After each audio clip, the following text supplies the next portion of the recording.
நம்மளுடைய வீடியோல பைத்தான் ஹிஸ்டரிய பத்தி நம்ம பார்த்திருந்தோம். கைடோ வேன் ரோசம் எப்படி அத கண்டுபிடிச்சாரு, அத எப்படி டெவலப் பண்ணாரு அப்டின்ட்டு. ஆனா, இந்த பைத்தான் அப்படிங்கிற அந்த பேர் எப்படி வந்துச்சு தெரியுமா? நம்ப இந்த லோகோவ வச்சு பார்க்கும்போது, அது ஒரு பாம்பு பேர்ல இருந்து தான் வந்து அது வந்திருக்கும் அப்டின்ட்டு வந்து நம்ம யோசிப்போம். ஆனா, அது கிடையாது.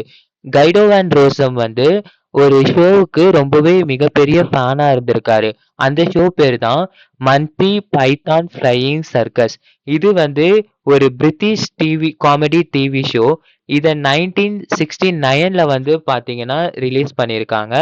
இது ஒரு குரூப் ஆஃப் கமெடியன்ஸ் அவங்க பேரு வந்து மன்டி பைத்தான் அப்டின்ட்டு வந்து தான் சொல்லுவாங்க. அவங்க வந்து இந்த ஷோவ வந்து ஆர்கனைஸ் பண்ணி அவங்க நடத்தியிருக்காங்க. அண்ட் இந்த காமெடி ஷோ வந்து யுகேல ரொம்பவே வந்து பாப்புலரா இருந்திருக்கு. ஸோ இந்த காமெடி ஷோல இருந்து தான் அவரு அந்த பைத்தான் அப்படிங்கிற அந்த நேம வந்து எடுத்திருக்காரு.